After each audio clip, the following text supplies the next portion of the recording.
สดุดีหาวีรชนปีสิเหตุการณ์กราดยิงขว้างระเบิดไปบอมจุดตรวจบูเกซามิ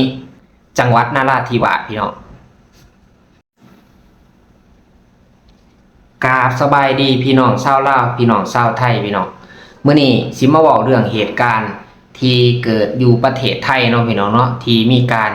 กราดยิงเจ้าหน้าที่ทหารพรานเนาะเป็นกลุ่มโจรหรือว่าผู้ก่อการร้ายหรือผู้ก่อความบ่สงบเนาะพี่น้องเนาะซึ่งมันก็เป็นปกติที่มาเกิดขึ้นเนาะก่อนอื่นหมดขอแสดงความเสียใจกับพี่น้องชาวไทยเด้อที่ได้สูญเสียทหารนำดีหรือว่าทหารพราน5 นายนี่ไปเนาะพี่น้องเนาะเบื้องต้นได้งานว่ามีทหารพรานเสียชีวิต5 นายและกับประชาชนบาดเจ็บอีก5 คนเนาะในเหตุการณ์ครั้งนี้เหตุการณ์เกิดขึ้นเมื่อวันที่22เดือนกรกฎาคมเนาะปี2569พี่น้องจะขอบอกเป็นภาษาไทยในภาษาลาวในกับปะปนกันไปกับต้องขออภัยด้วยพี่น้องเด้อบางครั้งกับบาวร้อนเนาะบางครั้งบาวบันร้อนกับเว้าภาษาไทยบ่คล่องปานใดก็ได้ว่าต้องบอกภาษาลาวเนี่ยบางเทื่อก็ใส่ภาษาไทยเนี่ยก็ต้องขออภัยเนาะจะขออ่านสดุดีเนาะของทหารกะเนาะแด่วิทยาชนผู้กล้าแห่งทรายแลนใต้เลือดทุกหยดดินดังหลังคำมั่นเพื่อปกป้องผืนแผ่นดินถิ่นอาศัยแม้ปีซี่หลับดงตรงแนวภัยเกียรติยศใช้ยังสถิตนิรันดร์การเสียงปืนเงียบแต่ความดีไม่มีหลับความกล้ายังประทับอยู่ทุกสถานชื่อของท่านจะถูกจารึกสั่วกับกันเป็นตำนานแห่งผู้กล้าของแผ่นดินขอน้อมส่งดวงวิญญาณสู่สวรรค์ด้วยความรักความอาลัยไม่สิ้นขอคุณงามความเสียสละสู่ธานินตราบแผ่นดินไทยยังอยู่ท่านจะอยู่ในหัวใจของประชาชนตลอดไปอันนี้คือสดุดีเนาะที่มอบให้ทหารพรานเนาะทหารพราน5 นายเนาะที่ได้เสียชีวิตเนาะที่ได้เสียชีวิตไปจากเหตุการณ์นี้เนาะอันนี้เขาเจ้าเขียนไว้ดีๆหลายเนาะอ่านได้หลายอรรถรสดีครับพี่น้องขอแสดงความเสียใจกับทหารพรานด้วยพี่น้องเด้อในนามเบาบันรอนเนาะขอเป็นตัวแทนคนลาวก็ว่าไรเนาะขอแสดงความเสียใจกับพี่น้องชาวไทยที่สูญเสียทหารพรานไป5 นายเนาะจากเหตุการณ์ที่ว่าบ่สงบในแถบจังหวัดภาคใต้เนาะพี่น้องเนาะของราชอาณาจักรไทยเนาะพี่น้องเนาะซึ่งคนไทยกับทั่วประเทศกับเศร้าสลดใจแล้วง่ายๆซะก็เพราะว่าเห็นเหตุการณ์แบบนี้เกิดขึ้นก็คือคิดเห็นครอบครัวเขาเจ้านะที่ว่าเป็นหัวหน้าครอบครัวเนาะและก็มาสูญเสียไปเนาะเขาเจ้าก็ครอบครัวเขาเจ้าก็อ้างว่างเนาะอ้างว่างวงเวงเขาเจ้าก็บ่จักสิอยู่จังไดเขาคือสิเสียใจหลายลูกเมียเขาเนาะพี่น้องเนาะส่วนใหญ่เป็นทหารพรานพี่น้องและอาสาสมัครด้วยนะและเป็นอาสาสมัครด้วยนะบัดนี้มีคนหลายคนเข้าไปคอมเมนต์มีผ่าวิจารณ์หลายอย่างออกความแสดงความคิดเห็นต่างๆนานาเนาะเกี่ยวกับเหตุการณ์นี้ก็คือ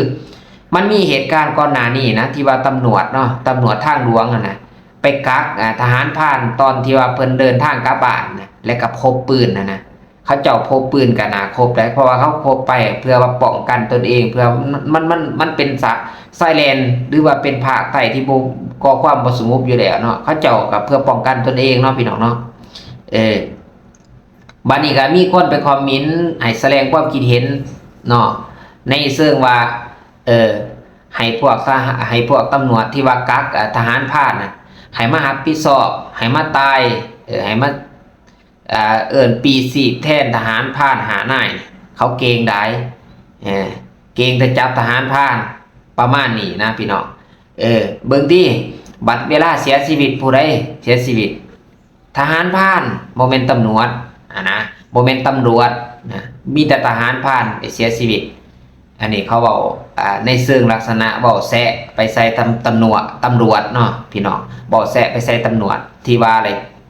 มีเหตุคดีที่ว่าจับทหารพรานนะเพราะว่าเพิ่นพกปืนกาบาดนะพี่น้องอันนี้เขาเจ้าก็แสดงความคิดเห็นหลายอย่างเนาะพี่น้องเนาะ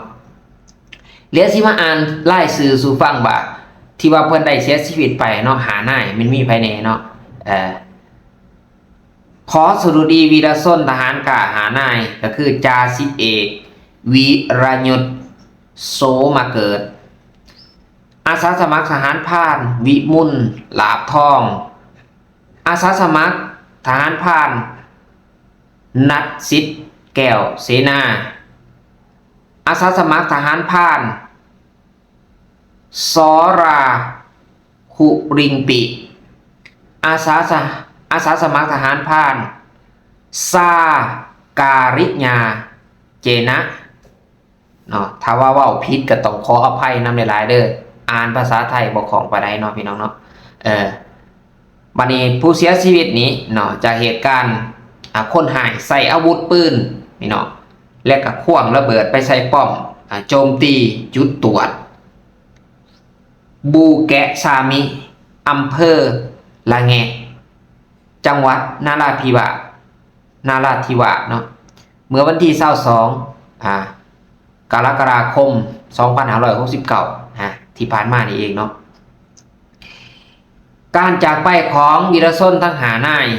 คือการสูญเสียอันยิ่งใหญ่ของครอบครัวผู้ที่ร่วมปฏิบัติหน้าที่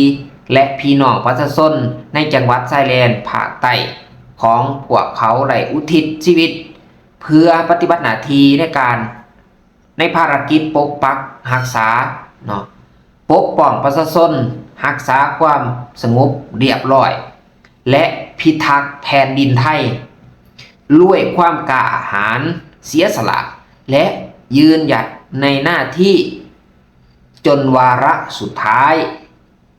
พวกเราชาวไทยขอแสดงความเสียใจอย่างสุดซึ้งต่อครอบครัวผู้เสียชีวิตวีรกรรมและความเสียสละของทหารกล้าทั้ง5 นายจะได้รับการจารึกไว้ในแผ่นดินในฐานะผู้ยอมเสียสละเพื่อความสงบสุขของประชาชนและความมั่นคงของชาติในนามบ่าวบัดรอนเนาะที่เป็นคนลาวก็ขอแสดงความเสียใจกับพี่น้องชาวไทยนำเด้อที่ได้สูญเสียทหารนำดีก็คือทหาร5 นายนี่ไปเนาะอย่างบ่มีวันกลับเนาะขอให้เพิ่นไปสู่สุคติภพที่ดีเนาะพี่น้องเนาะเหตุการณ์ครั้งนี้ก็ถือว่าเป็นเหตุการณ์ที่สะเทือนขวัญแฮงเนาะก็หวังว่าเจ้าหน้าที่จะไล่ล่าตามผู้ก่อเหตุมาลงโทษให้ได้เนาะพี่น้องเนาะในนามต่างหน้าพี่น้องชาวลาวขอแสดงความเสียใจครับทหารพรานทั้ง5 นายนี่นำเด้อและกับประชาชนผู้ที่ได้รับบาดเจ็บเนาะพี่น้องเนาะน่าย่านแห้งเป็นตาย่านแห้งพี่น้องความบุญวายความบ่สงบนี่มันมีมาตลอดเนาะพี่น้องเนาะมีมาตลอดและก็เป็นสิ่งที่ท้าทายที่สุด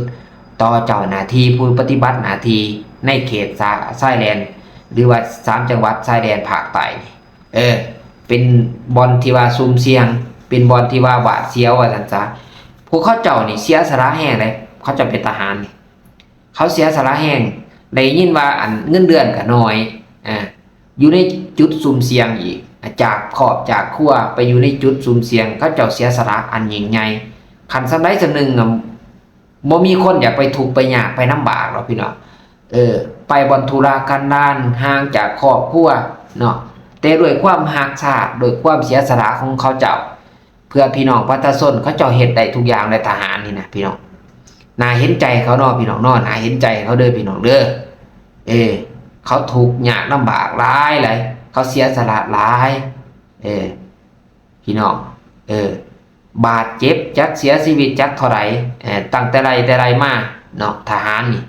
เขาเจ้าเสียสละแม้แต่น้ำท่วมน้ำซุกเกิดเหตุเพศภัยยังแม้แต่หาทหารโดดพี่น้องทหารนี่เป็นสิ่งที่สำคัญหลายบ่แม่นว่าแต่เขาสิเฮ็ด ทหารในหน้าที่ว่าปกป้องอธิปไตยหรือความมั่นคงเท่านั้นเวลาถือ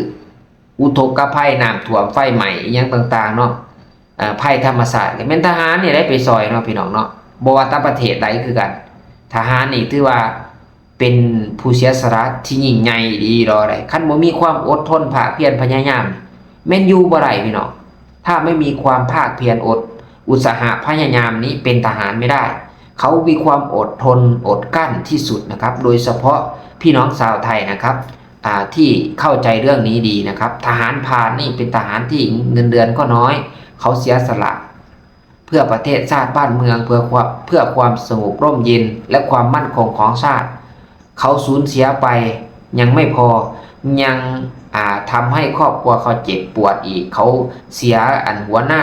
ครอบครัวไปนะครับสูญเสียหัวหน้าครอบครัวไปและไม่เพียงเท่านั้นประเทศชาติก็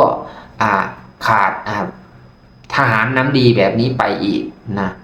ไม่ว่ากี่นายแล้วนะครับที่เกิดเหตุการณ์อย่างนี้มันเป็นสิ่งที่ท้าทายเป็นสิ่งที่ไม่อยากให้เกิดขึ้นแต่ก็หลีกเลี่ยงไม่ได้นะครับความไม่สงบมันก็ยังมีอยู่นะครับขอให้เหตุการณ์นี้ผ่านพ้นไปด้วยดีและก็ขอให้ดวงวิญญาณของ